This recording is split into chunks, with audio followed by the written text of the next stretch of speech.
What's up, podcast world? I'm so excited again today. I have one of my all-time, and I don't just say that. Y'all know who this man is if you're into real music, and we've been listening to him for so long. At one point in our first podcast, I'd actually texted our guest today a picture of a concert. Hayes, last night I was looking through, I have these tables made that I need to show you sometime when you're playing out west here, but I have these tables made out of concrete with glass, 3/8-inch glass on the top, and I have all my music stuff, memorabilia under them. And I was looking at all my Hayes Carll's ticket stubs, and I'm like, oh shit, I was at Billy Bob's. I totally forgot I was at Billy Bob's. I got to go in and look at it, but it had to be like 13 or 14. And I remember who I went with. I remember that I was down there for an NBS hunting show, which is a buying group, and we went to Billy Bob's for a Hayes Carll show. I got to go get the exact date, but I'll send you a picture of it, man. But Hayes Carll, how are you, my brother? I'm doing great. I'm trying to think if that one year my ex-wife jumped out of a birthday cake at Billy Bob's. I don't know if it was that year or not, if that was the show you were at, but I think it might have been. It might have been. It would have been in the month of February. Would you have played? Do you remember what? I'll have to get the date. Yeah. I'm going to get the date. I'll send you a picture and we'll catch up on that. But I got to ask you to start this off. When you see somebody, and I know that Robert Earl Keen has been a huge influence. The first time I ever saw you in concert, you were opening for Robert Earl at the Crystal Bay Club in Lake Tahoe, Nevada, right on the California border. I know he's an influence to you. What does he mean to you, and what does it mean to read those words that he's done as far as going out on the road and touring? And you know Robert Earl, Hayes. Is he going to stick to it, or will this be a Motley Crue, Vince Neil, Nikki Sixx type situation where he going to be like, you know what, or like the band Alabama, we're retired, but wait a minute, we're going to come back out anyway kind of deal? Well, I know Robert. I don't know him well enough to know, if he's going to come out of retirement. But my guess would be he means it. He's probably put a lot of thought into this. And, the road has been his home for a long time. And I don't think he makes an announcement like that lightly. And I thought it was really cool, actually. I mean, I was sad as a fan to know that he wasn't going to be out there doing shows. I did a show with him just last year, I think, down in Dallas. And he's one of the greats. But I also like to see when people can control their own fate, in particularly in this business where most of us can't. For a lot of folks, you just grind until you die. And so to see somebody who can control their own destiny and say, you know what, I had a good run and I'm set up to be able to not have to go out if it's not fun for me. I thought that was really cool. So good on him. In your opinion, what made him special from your knowledge of music, the industry? Was it the road life? Is it his writing skills? Is it his voice? What made Robert Earl Keen become kind of that iconic? To me, he's a iconic musician. Like, the guy is just, I could listen, The Road Goes On Forever has been recorded by everybody, but he's got so many great songs. Christmas and Family, the whole family Christmas deal was so famous out west here. We'd still listen to it every holiday. In your opinion, Hayes Carll, what made Robert Earl so special? It was the songwriting.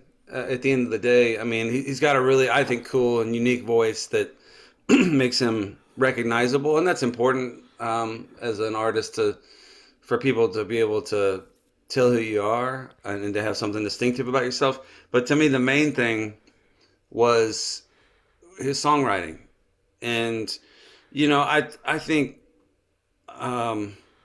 he came at it with a sense of humor that I loved. And a lot of the people that I'm very drawn to have that, whether it's John Prine or Lyle Lovett, Robert's good friend, or Todd Snyder.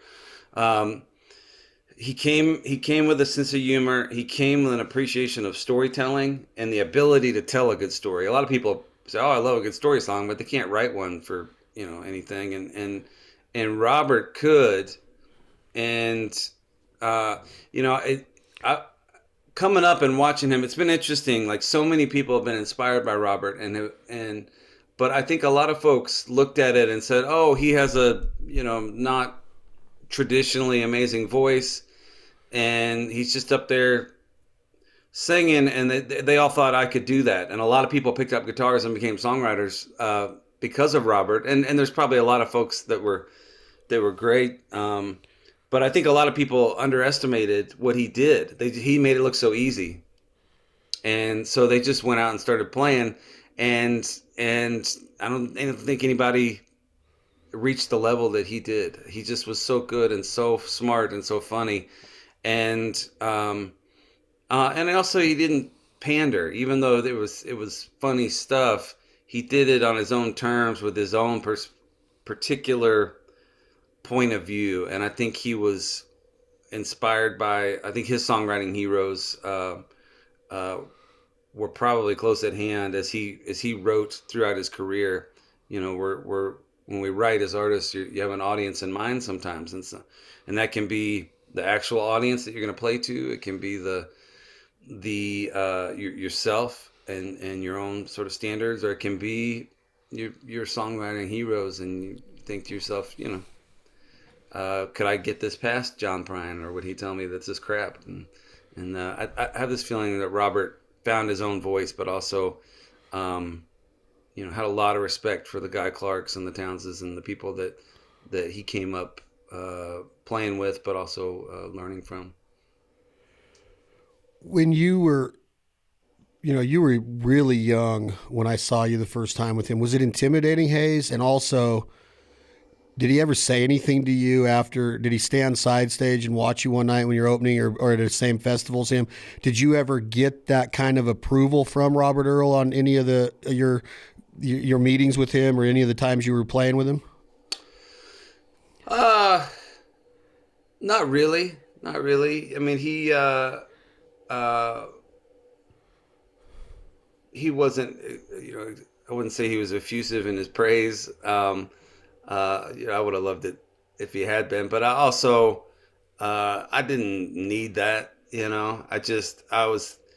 I figured they invited me to go on the road with them. That was probably validation enough that he respected what I did. And then, continued to help me out. I mean, we haven't done a ton of things together, but did one full tour with him, and then I played, probably a half dozen other shows, and he's called me up on stage and stuff. So I looked at his actions rather than his words to see whether he was down with what I was doing. Do you like today's culture or temperature of Texas music? Is it what it was when you started coming up? Is it evolving? It seems like there's a lot more artists. That might be premature to say because I don't know it as well as you do, Hayes, but it seems like what you just said about Robert being an influence, and hey, I could pick a guitar up and sing at a rodeo or sing on my back porch or on a tailgate. It kind of evolved into several artists that are on the Texas scene now. It seems to me that there's more than ever. I could be wrong again in saying that, but what is your kind of like your off the top of your head feeling of Texas music right now? Well, I got to be honest. I'm not exactly up to date on everything that's happening. I live in Tennessee now, and I just kind of operate in my own world. I don't really. I've never really fit or wanted to fit in just one specific genre. So I certainly I started out in Texas, and a lot of that scene was a base for me and still is as far as my audience. But I also never wanted to really be limited to it, so I pay attention. It feels like there's a lot of people coming out of there these days that are doing really well, like at a level that the generation or two before them aspired to but never quite got to. There's the guys like Parker McCollum that are playing massive audiences and having radio success, which is something that a lot of the guys before never quite got to. They knocked on the door, but it couldn't quite translate on the national level. They still had amazing careers and are killing it, and they're doing just fine. But I feel like some of the guys coming up now, whatever it is that they're doing, has translated in a way, or maybe it's just the times have changed, and you can come in doing a certain thing that and people respond to it more than they did 10 years ago. But I think there's a ton of musicians in Texas that always have been. When I was coming up, the Jerry Jeff Walkers and the Robert Earl Keens and those guys had inspired this whole generation of Pat Green and Corey Morrow and Roger Krager and Jack Ingram and a lot of those guys who in turn inspired Randy Rogers and Wade Bowen and on and on. And so there's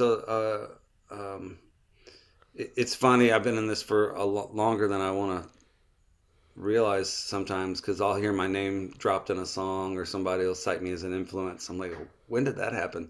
Because I just remember being the kid who was just excited to have somebody clap in the audience, and now I see people with like actual careers who are saying, dropping my names in interviews. I'm like, wow, that's 20 years goes by pretty quick. Do you look at it? I know that you're a very humble person, but you are an influence to a lot of artists, but plus your music has stood the test of time, and it still continues. I want to get into the new record, You Get It All. That's what we're here to talk about, really, because I can't turn it off. My brother Clay was talking to me last night. We were doing this little cookout with some baseball guys, and we were talking about the new album because we were playing it out there during the cook. And your songwriting is so awesome. I just want to make sure that everybody in this audience listening knows that your songwriting's on a different level to me. Now, I say that about Brent Cobb, who's a mutual friend of ours. I know that, or I'm going to guess that you still feel like Brent Cobb is legitimately a great songwriter. Is this fair to say? Yeah, for sure. Your songwriting is so good. Where do you start with an album like this? Is there a theme that you go with, Hayes? Or is this something to where you've had some of these songs in your library for a good while now, and now you kind of were able to package them together? Because to me, and I don't know, again, I'm just saying my opinion, this album is like a full play. Like it just goes from track to track to track, and I follow along on something that was produced to be together. Like this is a project right here. It wasn't just some old songs got put together with some new songs. Am I onto something there? Because this is a very, very awesome album. Congratulations. Well, thank you. First of all, I appreciate that. And I'm glad it reads that way to you. That it was intentional. I can't say that it was. I mean, every record I've made, you make it, and then you got to go to press and have something to talk about. And the idea is you're supposed to say, well, here was my vision, and I being the master craftsman that I am, was able to do a whole record of songs that were inspired by this, and etc. And I find that's, for myself, that's rarely how it happens. I'm just focused on one song at a time. And then afterwards, I'll look at like before I go into the studio, I'll look at things and see how they fit together. And sometimes even then it doesn't become totally apparent to me. But usually after the record is done, I'll go back and I'll look at it and I'll see if there's a theme that shows itself. And in this case, it was, to me, it was relationships. Like all these songs are about some kind of relationship, whether it's with yourself or with your spouse or your family or with the planet or with God, or whatever it is. It's that seemed to be the focus of my writing, and I think a lot of this was done right after I moved to Nashville. I was starting to get to write with a lot of great country writers, like Brandy Clark and Brothers Osborne and a lot of folks like that. And then some of it was done during the pandemic too. And it's just a time in my life where things are changing. My son's growing up fast. I got married, remarried, and I'm just trying to make sense of things and kind of reconnect. There was a point in my life where things kind of got off the rails, and I was not enjoying my life as much as I wanted to and felt like I should be, because I'm very blessed and have an incredible life. And it pissed me off that I was walking around not enjoying it or appreciating it. So I've just been trying to dig in and find that connection. And I think that came out in a lot of these songs, was that sort of search for some kind of meaning and presence. And I find it with my relationships mostly. I love it. It's like maturity processes and different levels of maturity in life. And thank God that you learned this at a younger age than to get into your 60s or 70s and have to kick yourself in the ass for not realizing how value and how special that not I'm not talking about money value. I'm just talking about your son and your new marriage and your friends and your career. I mean, like, you have done it. So like, it's so awesome to hear. Let me ask you this, because I started thinking when you're talking, I loved hearing all that. Hayes, Carl, the first song on the album, Nice Things, is this because you watched your family literally mess nice things up? Was it a holiday party that you saw this happen? Or is this, you're looking at your life and you're like, hey man, I got nice, my life is the nice thing. And we always find a way to mess that part up because we're always trying to seek out too much or not appreciate what we have at the present time. Well, that particular one, I just had that expression in my head. It's something you hear people say is why we can't have nice things. And I got a dog during the pandemic that just tore up our house, and so in my mind I was just thinking about a relationship, a husband and a wife, and the wife just saying, this is why we can't have nice things, and it was pretty basic. And then I wrote that with Brothers Osborne, and I went over to John Osborne's house, and he had a really good idea, which was, why don't we zoom out and make it about the earth? The earth is this nice thing that we have, and the things that grow on it, and we as a people don't really do it justice. We're not really taking care of it. We're not conserving it. We're not we're polluting it, and we're outlawing and illegalizing things that grow naturally on the earth. These are nice things, and we can't have them. And so the idea was that mankind was responsible for not having nice things. And we thought, well, who can say that? Who has the authority to make that statement? And we thought, well, the Creator does. So it just kind of went from there. We ended up becoming the telling the story about God coming down to earth, and we figured just as likely that if there's a human form for our Creator, that it'd be a woman. And so that's where it went down. But I figured nobody wants to hear me lecture them, but they might listen if God came down and told them they were screwing up the planet. Is this a quick turnaround, or are you and both Brothers Osborne's are at this for a couple weeks, or how long does it take to write a song like Nice Things? Man, we walked out of there with we probably spent 3 or 4 hours just fooling around with it, and we walked out with a chorus. I kind of already had the chorus coming in, just the hook, and we walked out with, I think, 2 verses, and then I think I finished it up on my own, and spent some time just fine tuning it, coming up with those parts in between the call and response stuff, and then we got in the studio, and it continued to evolve. But we probably walked out of there with 70% of the song, I'd say. I got to ask you this real quick, because your tour looks like it's been a success. Talk to me a little bit, real quick. Are you happy with coming out a little bit? The pandemic laid down a little bit, and you're back to playing live shows, which had to mean the world to you. How has the audience been? I've been to a couple shows in Texas. I actually saw Parker in Oklahoma City a couple weeks ago. Oh, yeah. The crowd seemed to be itching for this. What have you witnessed, and how has the response been to any of these new songs that you've been presenting to the audience? Well, the response has been really cool. That's been really fun to see, is even from early on, people singing along to "You Get It All," and I mean, that's one of my favorite things as a performer. When people are singing your songs back to you, it's just an incredible feeling. And there's sometimes I put music out and I don't get that. They just stare at me. So I don't take it for granted when it works and something seems to resonate. And so this record, I've really felt that, and that's been a thrill when I'm out on the road. And then the road itself is, it's a mixed bag.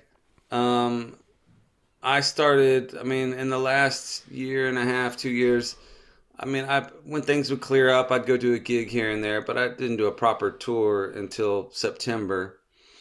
And I played basically September through December, up to almost Christmas.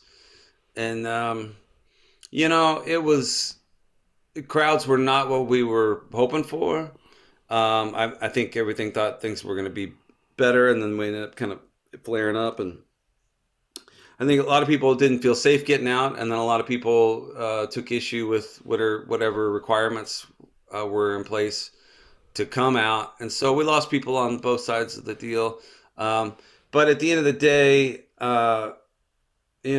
nobody got sick. We didn't lose any money, and we had a good time. And a lot of folks did come out and seemed really appreciative and seemed um, to be very grateful to have um, the ability to gather and commune and have an experience. That's what it's about. I mean, I do live streams from home, or I did during the pandemic, and I love them. Um, but it's a very different thing than being in a room full of people and everybody's singing along, and you've got your arm around somebody, and you're there's an energy that I feed off of in that situation, and there's an energy that we put out that the audience feeds off of, and that's just a different deal. So it felt good to get back in and experience that again. And I'm looking forward to when it's all systems go and folks can just get out without concern. Has it ever been hard for you to? I often wonder how artists deal with your library of so many good songs that everybody wants to hear. And I'm sure that, like I've heard it said, you go to the King of Country Music's concert and George has got 61 or 62 number one hits, and you're expecting to hear this, but he doesn't play it. When I go to a Hayes Carll show, there's songs that I have to hear, right? To feel that history with him, my listening experience with him, the songs that really touched me back in the day. As far as your library goes, is it hard to incorporate the new stuff and get the reaction you expect because everybody wants to hear Down the Road, or everybody wants to hear Little Rock, or everybody wants to hear She Left Me for Jesus? I mean, I could go on and on. Like, the library is freaking.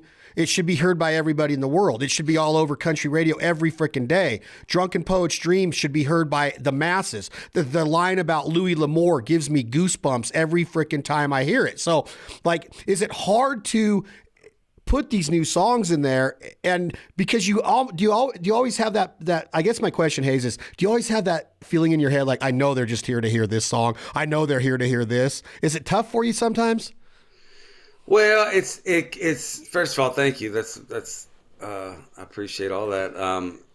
And the only thing that's tough really is um, at a certain point. I mean, I just put out my eighth record.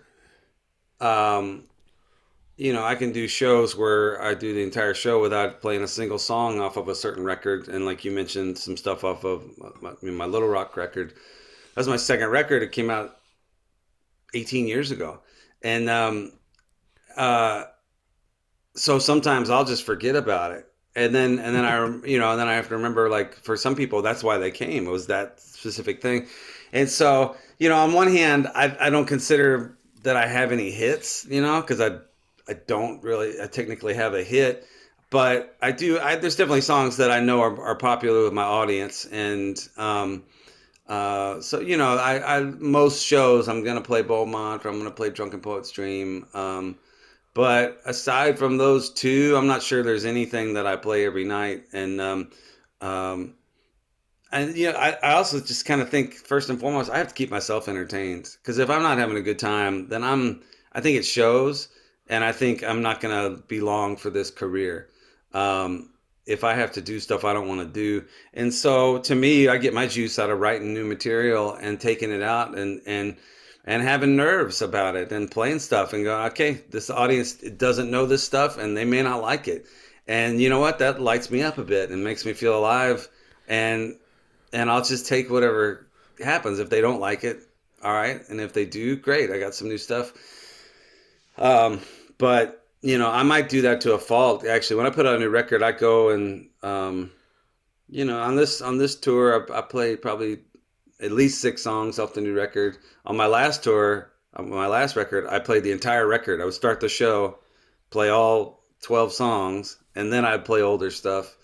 And but it's just like a new toy for me. I've got something new, and some of those other songs I've played literally thousands of times, and I still love them. There's not anything in my catalog that I'm just like, I'll never play that again. But it's fun to have something new and to see what the reaction is going to be for that. I freaking love it. I asked that question just because it kind of does bewilder me a little bit that you don't feel like you have to play Down the Road or K-Mag Yo-Yo or some of the other songs. That I guess there's the Hayes Carlls that's got a ton of energy, and then there's songs that have a ton of story and passion, but they don't necessarily have what gets your juices flowing. So it's kind of a cool correlation to know that you don't need to play that upbeat jam song to get you going, even though in the reality, in my opinion, I would think that's what that person holding that beer wants to get jiving to. It's kind of I don't know is it a phenomenon on how you build a stage show and how you go from song to song to keep that audience engaged. And if you look at like a super band like Guns N' Roses, which I love them. I'm not trying to bring them up to get your opinion or anything, but their stage show is almost the exact same every night. It starts with this song and it ends with this encore, and the audience knows what they're going to get. And they might mix a cover in here and there of the Stones or somebody or a punk song, but it's almost like, how do you go about building that for each specific location you're going to in the country? That's an art form, in my opinion. Yeah, well, it's that's been the challenge. I mean, like I said, it's easy to get burned out and it's easy to get bored, and to me, that is the worst thing I can do, because again, I feel so lucky to be out here. I don't want it to be something that I'm checked out from and I'm just going through the motions. But on the other hand, it's having something consistent that people can know what they're getting. There's something to be said for that. I've just never quite felt like that was my strong suit. And I knew pretty early on that it was not necessarily going to be something that was sustainable for me. So, I play a lot of folk clubs, which is a very different show than when I play a dance hall or a rock venue. And so that's part of the deal too, is like, I feel very fortunate that I've been able to have a career where I can go play solo and in a listening room where people are, I can do whatever I want sonically and tell long stories and play my sad songs or my story songs, and then I can go do a rock club and crank it up and plug in the guitars and have a different energy. I just find for me it's hard to chase it. It's like I get off center if I'm trying to chase what the audience wants, because I'm not sure that I ever know what that is exactly, and then if I find it, it was like, okay, well, but what did I want? I don't know. It's a tricky balance sometimes, trying to be an artist and bring something new to the deal, while being an entertainer at the same time. That's a tough balance. Sometimes I don't know how well I do it. So I just try to entertain myself and hope for the best. As you talked about your maturity levels in life and now understanding what you do have, you even used the word that you're pissed off some, that you weren't realizing it. Is your stage show maturing the same way to where you want people to get something different out of it today than I did 10 years ago or 12 years ago in Lake Tahoe? Well, I mean, I guess the first part, if my show has changed, first, I'm not drinking whatever the audience hands me. That's a good starting point. Which, it's kind of, I think back now to, the stage used to be littered with shot glasses by the end of the night, and a lot of them which were just handed to me, and I didn't care what it was. I didn't ask, just hand it to me. I drank it. And so, that gives the show a certain energy and a certain vibe, which at times was fun. I don't know how it helped us musically, but it helped me kind of get over my nerves and feel like I was having a blast, and hopefully the audience felt like a part of that. But now I think of it more as, I'm a professional, and I want to go out there and have all my faculties and be able to put on a show where I'm intentional and I know what it is I'm doing and what I'm going for. And what that is, I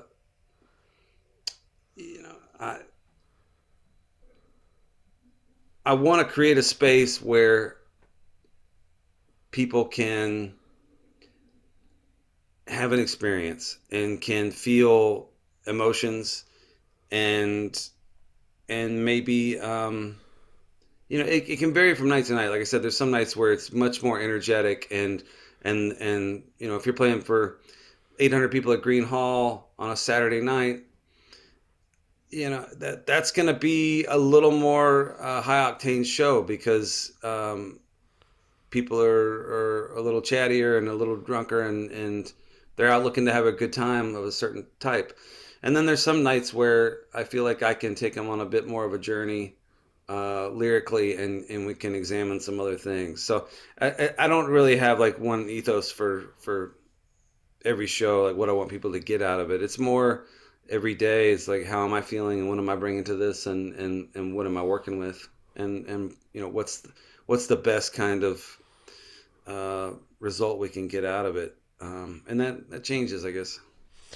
In your songwriting part of your career right now, Hayes, when you're sitting down with some of the acts and artists and performers that you've mentioned so far, songwriters first and foremost, do you have new goals as a songwriter? Do you want that top country radio hit written by Hayes Carll, not necessarily performed by you, but do you want to have Brothers Osborne or Jason Aldean or somebody that might have been termed bro country back in the day? Or do you want Chris Stapleton to do a co-write with you? Do you have goals of having Hayes Carll as a writer on a huge smash country hit? Well, it would be nice. I mean, I certainly wouldn't turn it down. But no, it's not really a goal. What I'm coming to is there are things that I can't control in this life, and so I'm trying not to pretend I can. What I can control is the quality of work that I do and my engagement in it. And one of the things I have always one of my big fears is leaving my talent on the table, like not maximizing my opportunities. And I just did not want to have regret at the end of the day that I wasted what was given to me. And so these days I put a lot more effort into the songs, into the writing. I spend more time with it. I'm way more into the process than I used to be. I used to be more interested in the result. But now I try to be happy with the work, and not worry about the result. So that when I'm done with something, I know as a songwriter that I did the best I could do, and I can let it go. And if somebody takes that and has success with it, I'm thrilled. I'm absolutely thrilled, and I'm just as pleased, or maybe I'm more interested in somebody else going out and doing the work with the song. I don't have any desire to be a big star as a performer, but I would like the big star money as a songwriter. That would be cool. And I love performing. I want to have a career and be able to do it. But I'm comfortable at a certain level. So I just want to be as good as I can be at my craft, and then I'll let the better looking, better singing, better dancing, a more charismatic performer take that song and go have a hit with it. That would be fantastic. I don't know. I think your voice is pretty rad, but you talk about, these different processes of and maturity levels and stuff. Touching on that a little bit more, in the world of social media and self-gratification and everybody living their best life, there's still the fact that as human beings, we face dilemma, we face darkness, we face depression, we face sadness, we face happy times, high times, low times. Where do you find it in your psyche, Hayes Carll, that you do your best work? And I know that the easy answer is, well, I could write a song when I'm happy, and I'm probably going to write a happier song, but that might not be the case. You might write a very down song when you're happy. But when do you find you're doing your best work? When I assume that you go dark sometimes, because we all do. We all face that reality that life can be a you know what. So is there certain times that you feel like you're better suited to start putting pencil to paper and coming up with a song idea? I guess psychologically or emotionally, am I better suited at certain times? I don't know. Is that a dumb question to ask a songwriter? No, it's not at all. I'm just not sure I know the answer. Yes, I have. First of all, I have the whole range of emotions and experiences, and that are not reflected necessarily on social media, just like everybody. We're multidimensional people in a way that Instagram can't understand. But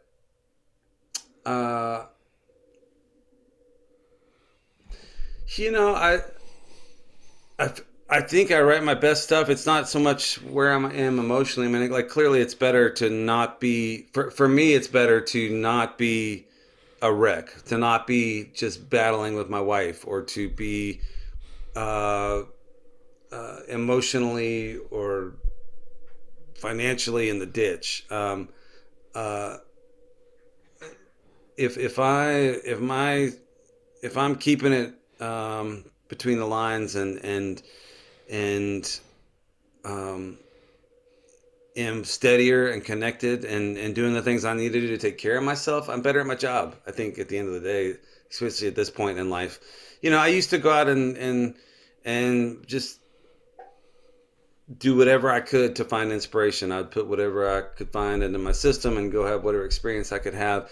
And I just tried to capture that lightning in a bottle. And that worked in some ways for songwriting, not so much for life, but it was fun, and I did what I did. But these days, I don't know, it's just more interesting to me to, like, keep my life where I can manage it and it's not carrying me away, and work on my craft, which is enough for me. And so when I just view it like I'm going to work, and I'm gonna meditate, and I'm gonna journal, and I'm gonna practice the night beforehand. I'm gonna try and come up with some ideas, so I'm not just going in cold and relying on some kind of magical thing to happen. There's a fun to that I didn't used to appreciate, and there's and I have a gratitude for it, that's my job, to wake up and go try and make something exist that did not exist beforehand, just all in my mind. Like, that's what I wanted to do as a kid, and that I get to do it now is really special. So I try and appreciate that, and I think that's when I'm at my best, when I'm not feeling when I'm feeling gratitude, and when I'm not feeling envy. I'm not looking over at somebody else's career or their talent and going, oh God, I wish I had what they had, but just being grateful for what I do have, and trying to make the most out of it. That these days is leading to I think some of the best work I've ever done. Do you think that if you had to guess, or you were a fortune teller, maybe you have a crystal ball, do you think Jerry, Jeff, and Guy and Towns and these guys would they say the same thing, in your opinion, Hayes? And I know this is a far-fetched question, but do you think they got to that point to where they accepted what they had and they were happy with it, and they were just keeping life in the focus on staying in their lane? Do most songwriters get there, you think? Because I picture Guy Clark being a wreck most of the time when he's writing songs, but I don't know Guy Clark. I'm just talking about the feeling I get from listening to his songs. And when I hear a song like Anyway, I Love You, which is what Brent Cobb says, the perfect country and Western song, how would you think that do you think they got to that point to accepting it as it was? Well, I don't know. Those are some legendary addicts and hellraisers and characters in a lot of ways. So I'm not sure how good at life. I'm pretty sure Towns was not good at life. I don't think Guy was great at life. Um, you know, I also don't think they spent a lot of time. I mean, Jerry Jeff certainly was not great at life early on. I think later in life he got it together more. Uh, but I think all three of them, first and foremost, were artists who had a real passion and a drive and talent and their own kind of charisma and genius in a way. And I Guy was the only one I knew. Towns died before I ever had a chance to meet him, and I was friends with a lot of his family, his son, and a lot of his bandmates and friends and stuff. So I felt peripherally like I knew Towns a little bit, but I never met him. I wrote with Guy a couple times. And so I watched firsthand how he approached things, and he was a craftsman, absolutely. He didn't like that term, but that's how I viewed it. He was very intentional and very specific with what he was doing. And I don't think it was an important lesson for me. I'm just sorry, it's gonna be long-winded, like everything I do. All right. And I don't know if it will answer your question, but when I wrote with Guy, I was at a point in my life where I was thinking, let's just get messed up and stream of conscious something. And Guy also got messed up, but he had graph paper and a carpenter's pencil, and he would write down in every square a letter. It was very intentional, very methodical, deliberate. It was the opposite of how I wrote. And I remember thinking, like, this is really slow going and kind of boring. And I didn't understand his attention to detail. And then years later, I find myself, that's more, I write more in that vein than I do with the earlier style. Like I've just changed that way.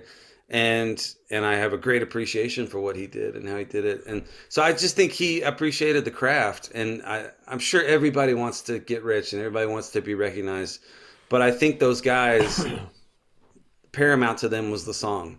And whether, they had a huge career or not, while everybody probably wanted some level of success, I think the most important thing to all three of those guys was the song. And whether they wrote it or somebody else did, was the appreciation of the power of a great song. And so I'm pretty sure that's where all three of them landed. Was the most important thing, period. Have you ever sat back in your chair and looked at your graph paper, your style, and said, that's a great song? And if so, which one or which few? Can you name a couple that you went, I nailed it, that's a great song? Did you look at the Osbournes and say, that's a great song? Or I'm not asking you to be like cocky, obviously. I know you're not, but there's some songs that you've written that are hammers, like a lot of them are. Do you know that right when you're done with it? It usually takes me a minute to decide how something's gonna. I have to let it live, and then I can, with time, see if it has holes in it or if it holds up. And yeah, I mean, I've got some songs that I think are pretty bulletproof, and not a lot of them. I wish I had more, but I've got one on this new record called "Help Me Remember." Oh, I love that song. That I think is one of the best things I've ever written. Wrote with Josh Morningstar, I've got "Chances Are" on my K-Mag record. I just feel like that's I just kind of crafted that as well as I could, and so there's a lot of songs that early on in my days I was relying somewhat on my own personality and my delivery to get the song across, And these days I think more about like, what if somebody else sang it, would it still hold up? And I got to write it in such a way that somebody else can deliver it, and the song is written well enough that the point gets through, the emotions come out, and so there's, when I go back to look at my career, there's only a few songs to me that hold up that way. There's some that I'm really proud of, but there's only a few that anybody I think could just cover it and they go, oh, that's a good song. Um, Most of them are more reliant on my personality than the actual craft. Are you writing different today though, to where if you're trying to get that hit, do you have to get outside of that box? Well, again, I've never tried I'm to not get a saying that hit. you're, I'm not saying that you're trying to get a hit, but you said it would be nice. Do you ever get outside of that box and like intentionally write in today's world of songwriting and living where you live now? Do you ever intentionally write for another artist? Well, I do, but I have my limitations as far as, like there are just some things I don't know how to do and don't really want to do, that might be required to have a hit, so I just kind of, I write to the best of my ability and hope that, the culture, the industry will hit a point where that's appreciated. And it may never be, and I just have to be okay with that. But yeah, I mean, there's definitely times where I write with an artist for them. And that's fun for me because I get on my own head. Um, it doesn't have to be representative of me. Used to, when I would write early on, I was the artist, and I felt like I had to speak for myself and talk about my personality and my point of view and all these things, rather than just write a cool song. And now sometimes I get together with guys, and it'll be to write for another artist or just to write a song, period, that we think somebody might like. And that's pretty liberating because I can just be a fan. I can think back to my early roots as a country music fan or as a rock and roll fan or a folk fan, and can get creative, and I don't have my own ego wrapped up in it or my own kind of image of myself or worrying about what other people think about me. I can just create something that can go live in the world, hopefully. And now whether that's ever going to be on the radio or not, I don't know. But I don't really write for that. I mean, again, it'd be nice if something happens, but I don't want to. I'm just not ready to give up my artistic credibility for that success. I'm fortunate to be able to have a good life without having to do that, so I don't really want to give that up at this point. If I was going to do it, it would have been in my early days. So when you talk about that song you just mentioned on the new album, You Get It All, the song is called Help Me Remember. First off, could you do that for us today? I want to talk about it first, but is that one that you would mind doing for us today? Sure. I love this song. How does this process start? What is your psyche doing when you start laying this song down? Because this is a powerful song. This is one that makes you think about life and the importance. And if you listen to a song like this and you can't get what you intended out of it, I think this song is great because I think it could have meaning in many different ways for different listeners. How do you come up with it? Where are you, what's going on in your life, and what are your intentions when you start this? Well, it was inspired by my grandfather, who lived in Waco, Texas. I grew up in just outside of Houston, and I would go visit him pretty regularly. And there were two memories I have. He struggled with dementia at the end of his life, right? But the year before he died. And I had two memories. One, we were in his pickup truck at a stoplight. I was 14, and in a town that I did not know my way around. And we stopped at a stoplight, and he turned and looked at me and asked me where we were. And I didn't know. And I was scared, and it looked like he was scared. And that memory has always stuck with me about what that must feel like. And then around that time as well, my grandpa was a very sweet, loving man. And there was a day where he was not being either of those things. He was being very grumpy and critical. And my dad pulled me aside and said, "Don't remember your grandfather this way. This is not who he is. This is, I don't even know if we knew what was going on at the time, but I just remember my dad telling me that, like, this is not who he is." And so I had this idea, help me remember my life. And I thought about having a witness to your life, and somebody that could, whether you have dementia or Alzheimer's or whether you just grow old, having that person, whether it's your spouse or your friends, your family, that have watched you and know your story and know what you're about and what you believed in and what good you did. And that's a really important part of life. It's a really critical thing to have, and or if you don't have it, which a lot of people probably don't, what is that like? And so that was the idea going into it. I just thought that would be an interesting thing to write about. And Josh Morningstar came over. He's a great writer. He writes a lot of stuff for Cody Jinks, and he came over and we started that song, and we got together about 3 times and put a lot of work into it, and finally came up with something that I felt like said exactly what we wanted to say. Wow, man, just like that is power enough to hear that.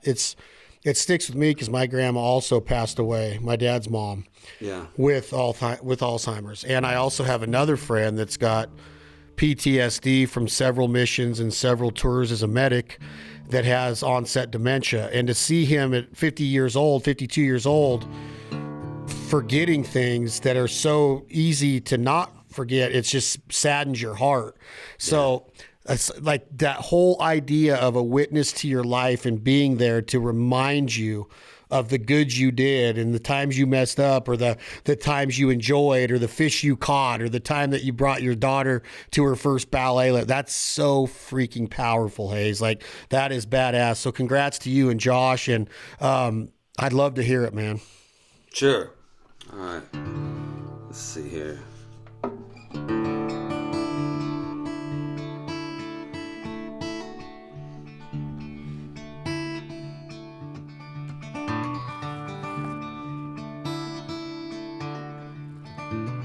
Leaves on that ancient old oak tree are starting to turn the same shades as the flames of this fire I'm watching burn.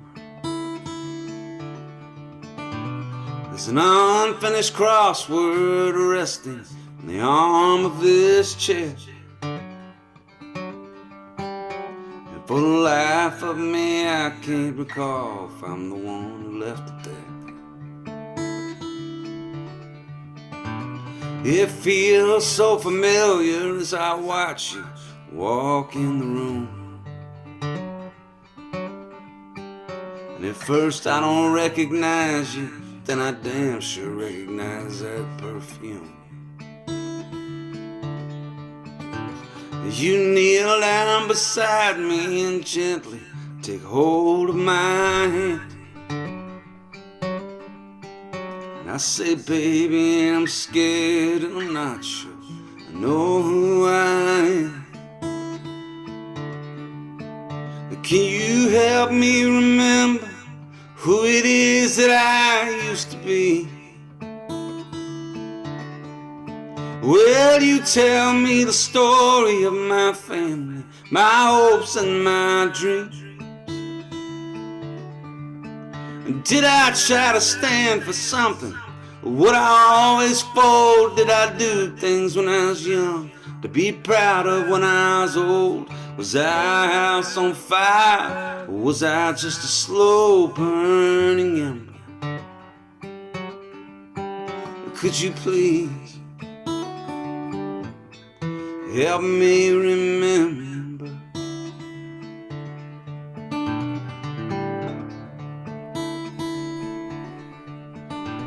This ring on my finger is golden, faded and worn,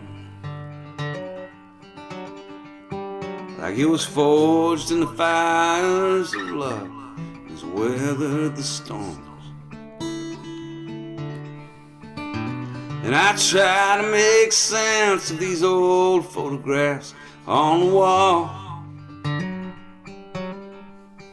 but they're just faces and places that I don't know at all. Can you help me remember? I feel like I'm losing my mind. I know there's a story, but it's getting harder to find. Did I protect my children? Stand up for my friends? How much damage did I do? Did I ever make amends? Did I try to make a difference? Did I give a damn? Was I a believer in God and His plan? Did I light up your life like a full moonlit night in December? Could you please help me remember? I need you to help me remember.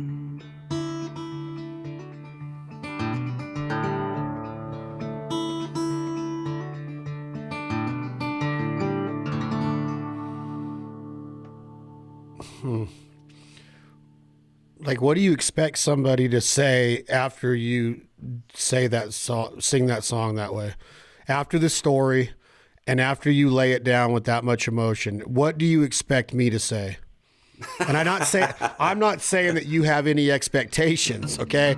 I'm just simply asking you, Hayes, what in the frick could I say to that? Like, that's a tearjerker.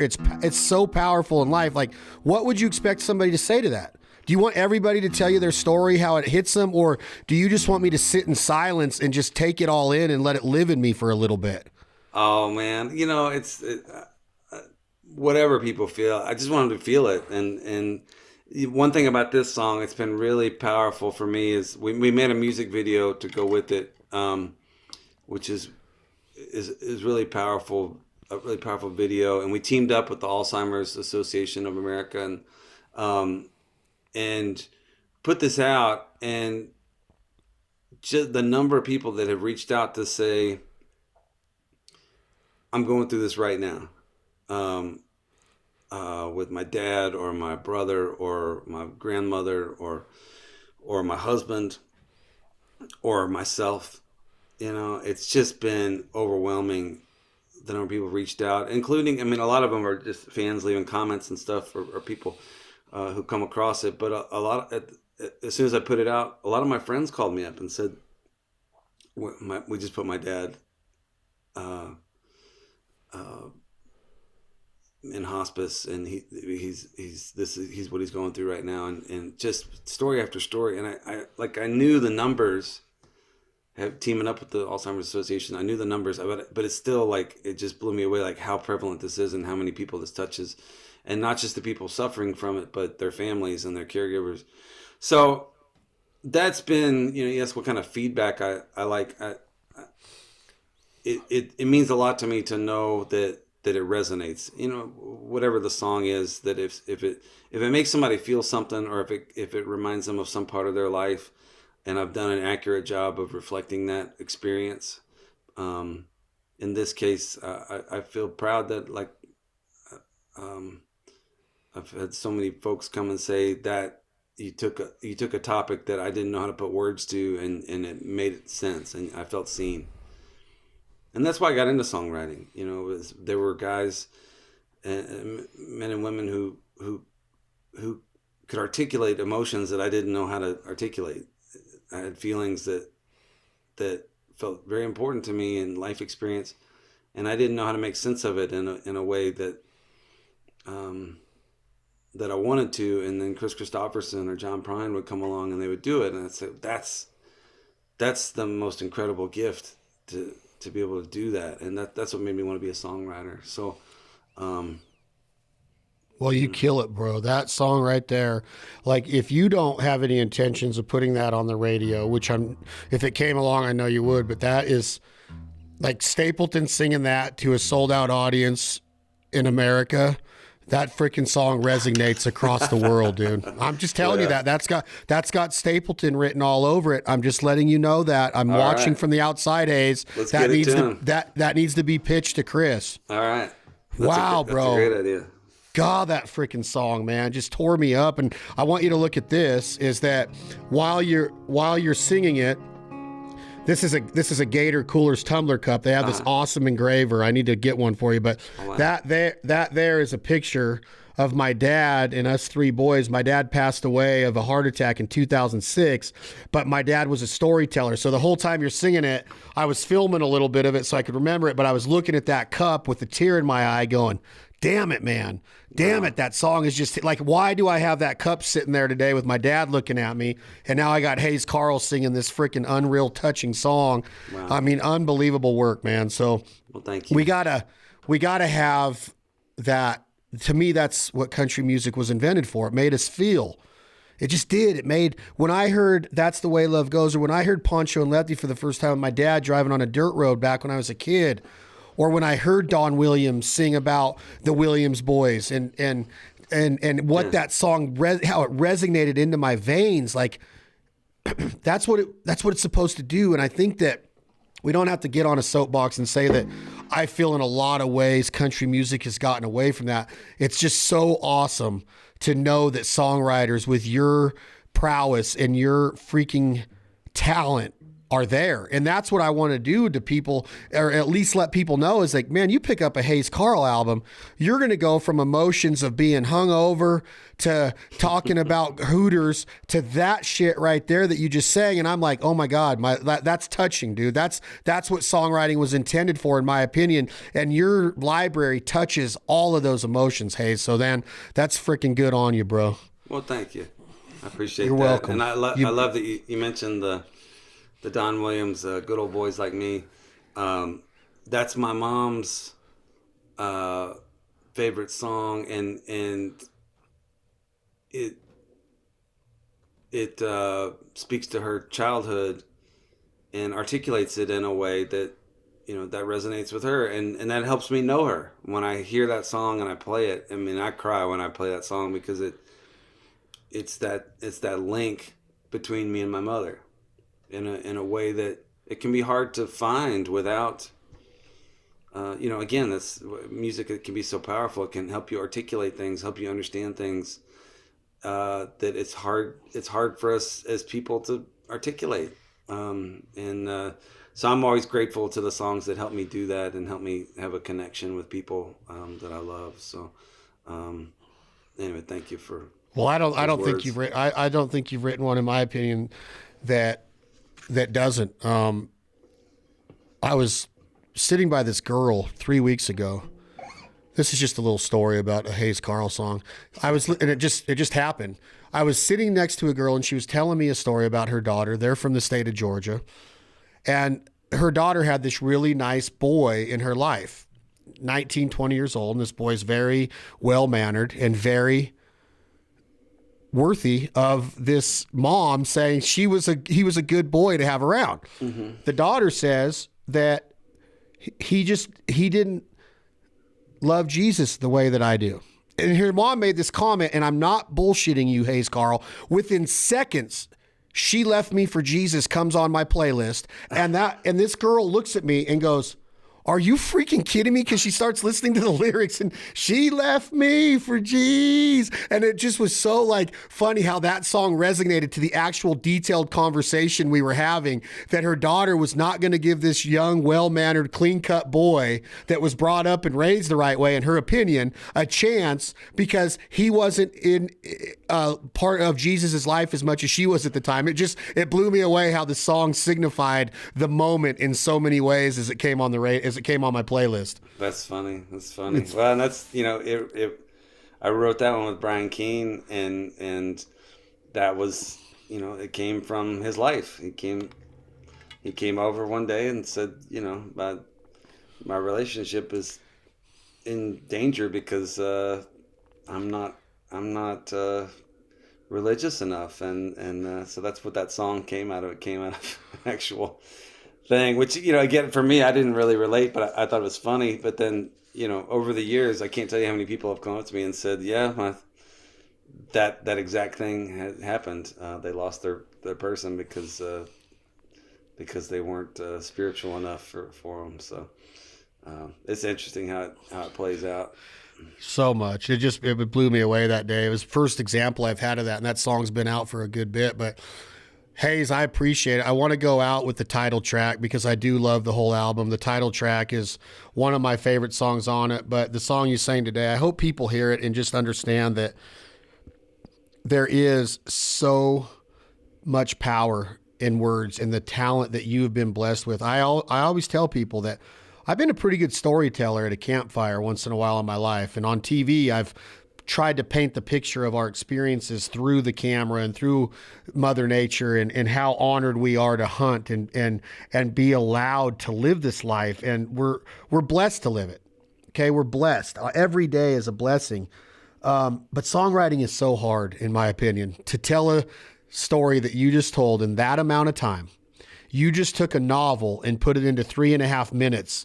And to me, that is one of the coolest talents given to man and woman by the man upstairs. And I wish I could do it. I often think like, well, I've written a song or two, but when I go back and listen to them, they're nowhere near the level. And I'm not saying that every song doesn't mean something to the writer, the creator that did it in different ways. But man, your songs hit different to where it shows the power of songwriting. And I hope people here help me remember and go, it's time that I start helping myself remember. It's time that I start becoming closer, because when that did happen to my grandma, all we could think about is, why didn't we spend more time with her when she could remember? And she knew who we were, and she knew what Christmas was, and she knew what this was. Those emotions really hit us. It's sad to see people when they lose that part of their ability to think that way and remember that way. So hopefully those lyrics wake people up and are like, dude, I got to start getting back to the simple things. And that's exactly what we started this podcast with today. Hey, this is how you're living your life now, and how you even got pissed off that you weren't seeing the real light at the end of the tunnel and what life is all about. So,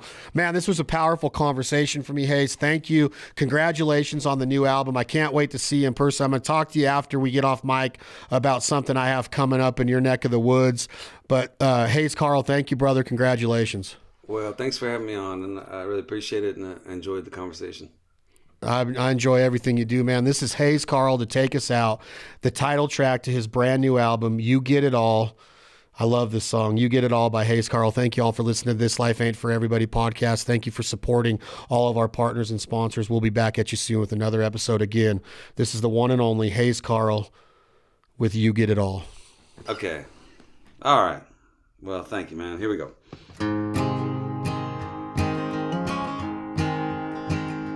All my tame and all my wild, all my man and all my child, all my faults and all my scars, all my sometimes lucky stars, all my joys and my regrets, all my old Guy Clark cassettes. I knew the night we met, you get it all. All my lows and all my highs, all my truth and all my lies, all my rights and all my wrongs, all my from down love songs, all my future, all my roots, all my worn out cowboy boots. Now I kick off in the hall, you get it all. And I'd rather drive you crazy, being more than you can stand, than to let you try to love half a man. And all my cards are on the table, and darling, it's your call, but I'm all in, so lose or win, you get it all.